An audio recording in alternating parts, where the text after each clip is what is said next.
জয় হিন্দ বন্ধুরা, আমি সুশোভন আর আপনারা দেখছেন আপনাদের প্রিয় চ্যানেল অদ্ভুত অথচ বাস্তব।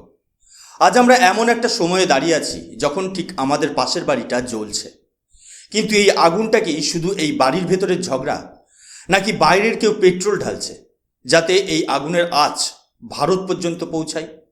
বাংলাদেশের বর্তমান পরিস্থিতি এখন আর কেবল অভ্যন্তরীণ বিষয় নেই, এটা একটা ইন্টারন্যাশনাল চেস বোর্ড হয়ে দাঁড়িয়েছে।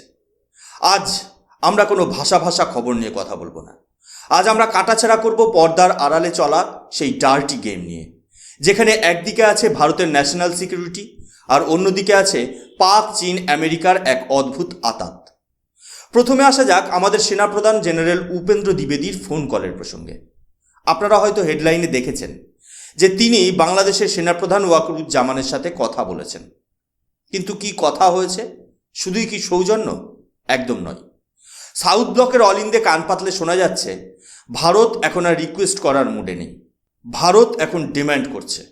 বাংলাদেশের মাটিতে থাকা ভারতের কয়েক হাজার কোটি টাকার স্ট্র্যাটেজিক অ্যাসেটস, রেলওয়ে প্রজেক্ট এবং সবথেকে বড় কথা, সেখানে বসবাসকারী সংখ্যালঘুদের নিরাপত্তা নিয়ে ভারত চরম উদ্বিগ্ন। জেনারেল দ্বিবেদী খুব স্পষ্টভাবে জামানকে মনে করিয়ে দিয়েছেন যে বাংলাদেশের অস্থিরতা যদি ভারতের সার্বভৌমত্বের উপর আঘাত হানে, তবে ভারত তার উত্তর দিতে এক সেকেন্ডও ভাববে না। ওয়াকারুজ্জামান আশ্বাস দিয়েছেন ঠিকই, কিন্তু প্রশ্ন হলো তার কি সেই ক্ষমতা আছে? আসলে বাংলাদেশের সেনার ভেতরে এখন একটা চোরা স্রোত বইছে। বাংলাদেশের সেনার অন্দরমহল এখন 3টি শিবিরে বিভক্ত। প্রথম শিবিরটি হলো তারা যারা আজও মনে রাখে 1971 সালে ভারতীয় জওয়ানদের রক্তে তাদের দেশ স্বাধীন হয়েছিল। তারা ভারতের সাথে সুসম্পর্ক চায়।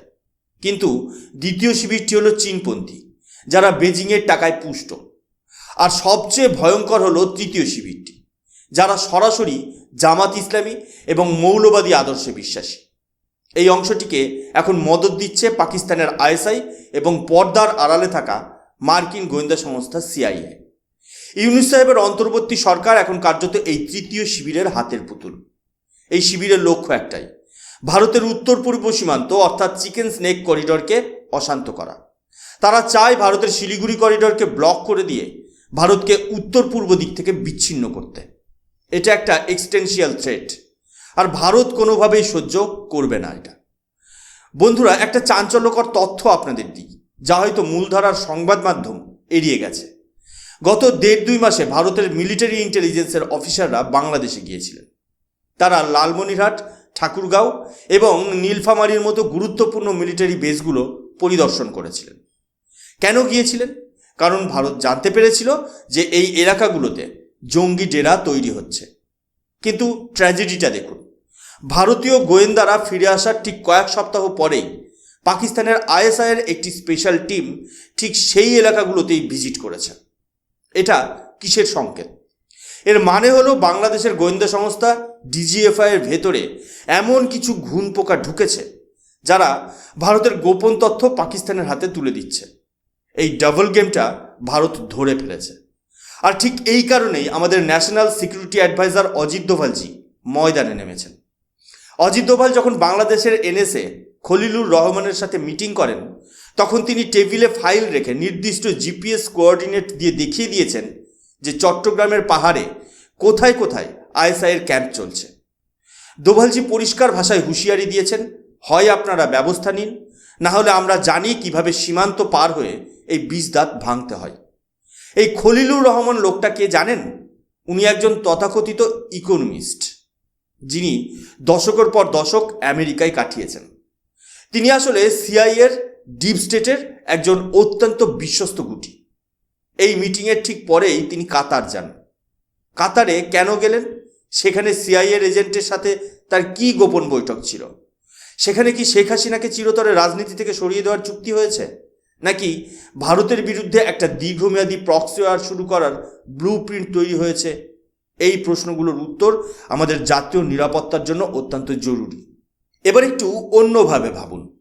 বাংলাদেশের মানুষ যখন ভারতের হাই কমিশনের সামনে এসে আস্ফালন করে, যখন আমাদের জাতীয় পতাকাকে অসম্মান করে, তখন আমাদের বিদেশ মন্ত্রক থেকে একটা বিবৃতি আসে, আমরা উদ্বিগ্ন, পরিস্থিতি পর্যবেক্ষণ করছি। সত্যি বলছি বন্ধুরা, ভারতের একজন নাগরিক হিসেবে এর কড়া নিন্দা বা কনসার্নস শব্দগুলো শুনতে শুনতে কান পচে গেছে। আমাদের কি একটু কঠোর হওয়ার সময় আসেনি? চীনের দিকে তাকিয়ে দেখুন। চীন যখন তাইওয়ানকে হুমকি দেয়, তারা কি বলে যে আমরা পর্যালোচনা করছি? না, তারা বলে যে যে তাইওয়ানকে আলাদা করবে তাকে ধুলোয় মিশিয়ে দেওয়া হবে। এটাকেই বলে কোয়েরসিভ ডিপ্লোমেসি। চীন এবং রাশিয়ার মতো দেশগুলো তাদের সীমান্তের বাইরে গিয়ে নিজেদের স্বার্থ রক্ষা করে, আর আমরা আমাদের ঘরের দোরগোড়ায় দাঁড়িয়ে থাকা শত্রুকেও ধমক দিতে ভয় পাই। বাংলাদেশের অর্থনীতি ভারতের উপর কতটা নির্ভরশীল তা আমরা সবাই জানি। তাদের চাল, ডাল, চিনি থেকে শুরু করে বিদ্যুৎ সবই ভারত থেকে যায়। অথচ তাদের ভাষা দেখুন। মোহাম্মদ ইউনূস যখন কথা বলেন তখন মনে হয় যেন তিনি কোনো সুপার পাওয়ারের প্রধান। তার প্রতিটি বক্তব্যে ভারতের প্রতি একটা অবজ্ঞা থাকে। কেন? কারণ তারা জানে ভারত ভালো ছেলে সেজে থাকতে চায়। আমরা বিশ্বগুরু হতে চাই, কিন্তু মনে রাখতে হবে আগে শক্তিশালী হতে হয়, তারপর গুরু। এই যে সফট পাওয়ারের রাজনীতি, এটা আমাদের উত্তর পূর্ব ভারতের সাধারণ মানুষের জীবনকে বিপন্ন করছে। বিএসএফের জওয়ানরা সীমান্তে পাথর খাচ্ছে, অথচ তাদের উপর নির্দেশ থাকে গুলি না চালানোর। কেন? পাছে ওদিকের বন্ধুরা রাগ করে। এই মানসিকতা বদলানোর সময় এসেছে। তবে ভারত যে একদম কিছু করছে না তাও নয়। সাইলেন্টলি ভারত এখন তার ইস্টার্ন ফ্রন্ট মজবুত করছে। কিষানগঞ্জ এবং শিলিগুড়ির কাছে প্যারা স্পেশাল ফোর্সেস মোতায়েন করা হয়েছে। ভারতের ইস্টার্ন কমান্ডের জিওসি প্রতিনিয়ত মেঘালয় এবং ত্রিপুরার সীমান্ত এলাকাগুলোতে টহল দিচ্ছে। এটা একটা প্রচ্ছন্ন সংকেত। ভারত বাংলাদেশের আর্মিকে বুঝিয়ে দিচ্ছে যে আমরা জানি তোমরা কি করছো। যদি বাংলাদেশের মাটি ব্যবহার করে ভারতের বিরুদ্ধে কোনো টেরর অ্যাটাক প্ল্যান করা হয়, তবে তার খেসারত পুরো দেশকে দিতে হবে। মনে রাখবেন, পাকিস্তান তো দেউলিয়া হয়ে গেছে। বাংলাদেশকেও যদি সেই পথে হাঁটতে হয়, তবে ভারতের হাত ছেড়ে তারা বেশি দূর যেতে পারবে না। আর একটা গুরুত্বপূর্ণ বিষয় হলো এই আইএসআই কানেকশন।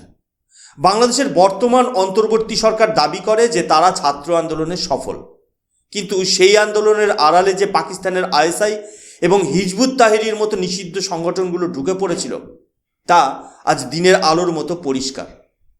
বাংলাদেশের সশস্ত্র বাহিনী বিভাগে ইউনূস সাহেব এমন সব অফিসারদের বসিয়েছেন যারা সরাসরি পাকিস্তানের সাথে লিয়াজো রাখছে। গত 2-3 মাসে পাকিস্তান থেকে প্রচুর কার্গো প্লেন বাংলাদেশে ল্যান্ড করেছে। কি ছিল সেই কার্গোগুলোতে? শুধুই কি খাবার, নাকি ভারতের বিরুদ্ধে যুদ্ধ করার রসদ? ভারত এই প্রত্যেকটা ফ্লাইটে ট্র্যাকিং করছে এবং দরকার পড়লে ভারত তার এয়ার স্পেস ব্যবহার করা বন্ধ করে দিতে পারে। বন্ধুরা, ভিডিওর শেষ পর্যায়ে এসে আমি আপনাদের একটা কথাই বলবো, জিওপলিটিক্সে কোনো দেশ কারোর চিরস্থায়ী বন্ধু বা শত্রু হয় না। স্বার্থই হলো শেষ কথা। আমাদের স্বার্থ হলো আমাদের দেশের অখণ্ডতা রক্ষা করা। বাংলাদেশ যদি মনে করে তারা চীনের টাকা আর পাকিস্তানের জঙ্গি দিয়ে ভারতের বুক চিরে বেরিয়ে যাবে, তবে তারা মূর্খের স্বর্গে বাস করছে। এটা 2025-এর ভারত। এই ভারত জবাব দিতে জানে। তবে আমাদের সাধারণ মানুষেরও সচেতন হওয়ার দরকার। আমাদের সীমান্তে কি ঘটছে, কেন আমাদের উত্তর পূর্ব ভারত নিয়ে এত বড় ষড়যন্ত্র হচ্ছে, এগুলো নিয়ে আমাদের সোশ্যাল মিডিয়ায় সোচ্চার হতে হবে। আমি সুশোভন ব্যক্তিগতভাবে বিশ্বাস করি যে ভারতের বিদেশ নীতিতে এবার একটা মেজর শিফট বা বড় বদল দরকার। আমাদের ভাষাকে হতে হবে ইস্পাত কঠিন। আমাদের শত্রুরা যেন আমাদের বিবৃতি পড়ে হাসাহাসি না করে, বরং তাদের বুক যেন ভয়ে কেঁপে ওঠে। বাংলাদেশের বর্তমান ডামাডোল আমাদের জন্য একটা ওয়েক আপ কল।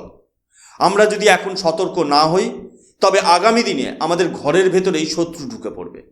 আপনারা কি মনে করেন, ভারত কি বাংলাদেশের সাথে বেশি নরম ব্যবহার করছে? আমাদের কি সরাসরি অর্থনৈতিক অবরোধ বা অন্য কোনো কড়া ব্যবস্থা নেওয়ার উচিত, নাকি কূটনৈতিক আলোচনার মাধ্যমে এই সব সমস্যার সমাধান সম্ভব? আপনাদের মতামত কমেন্ট সেকশনে অবশ্যই জানাবেন। এই ভিডিওটি শেয়ার করুন যাতে প্রত্যেকটি ভারতীয় জানতে পারে যে তাদের সীমান্তে আসলে কি হচ্ছে। আজকের মতো এখানেই বিদায় নিচ্ছি। অদ্ভুত অথচ বাস্তবের সাথে থাকুন।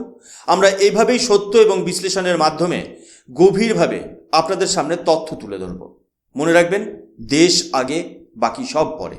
জয় হিন্দ, জয় ভারত।